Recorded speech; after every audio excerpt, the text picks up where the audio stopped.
পটেটোৱেজ বনাইছিলোঁ ঘৰতে আৰু এয়া ফ্ৰাই কৰা নহয় বেক কৰা মই যে খাব ইমান বেছি ভাল পাওঁ আৰু এই ৰেচিপিটো মই কেনেকৈ বনাইছিলোঁ বলক আজি ৰেচিপিটো চাই লৈছোঁ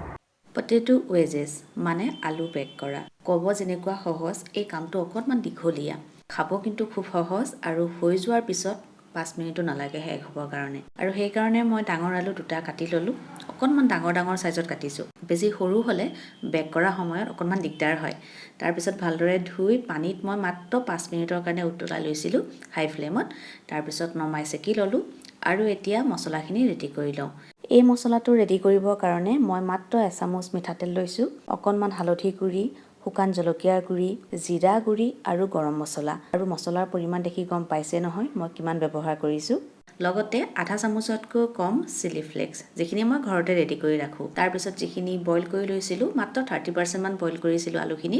যাতে ভাঙি নাযায় আৰু বইল নকৰিলে কি হয় ভিডিঅ'টোৰ শেষৰ ফালে মই কৈ আছোঁ কিহৰ কাৰণে এই বইল কৰিব লাগে তাৰপিছত বইল কৰা আলুখিনি দিলোঁ গোটেই মছলাৰ লগত ভালদৰে সানিলোঁ আৰু 10 বা 15 মিনিটৰ কাৰণে মই ৰাখি থৈছিলোঁ যিখন বেকিং ট্ৰে হয় তাত মই অকণমান তেল গ্ৰীজ কৰি লৈছিলোঁ যিখিনি আলু মেৰিনেট কৰি থৈছিলোঁ গোটেইখিনি দি দিলোঁ আলুখিনি বেক হ'বৰ কাৰণে অভেনটো প্ৰায় ৰেডি কিন্তু মোৰ ফিল হ'ল দেখাত যেন কিবা এটা ভাল লগা নাই যাৰ কাৰণে মই কাশ্মীৰী ৰেড চিলি আৰু হালধি অকণমান মিক্স কৰি ওপৰত জাষ্ট ছটিয়াই দিছোঁ আৰু এতিয়া দেখিবলৈ জাষ্ট ৱাও আৰু আজিকালি শ্ব' অফৰ দিন হয় নাই বাৰু মইনো কিয় পিছ পৰি থাকোঁ খাবলৈ যাতে যেনেকুৱাই হওক কিন্তু দেখাত ভাল হ'ব লাগিব আজিকালি যিয়ে নহওক অভেনটো প্ৰিহিট হৈ আছিল মই 5 মিনিটৰ কাৰণে থৈ দিছিলোঁ আৰু এতিয়া এইখিনি বেক হ'বৰ কাৰণে দিলোঁ আৰু মই কিমান সময় বেক কৰিছোঁ এয়া চাই লওক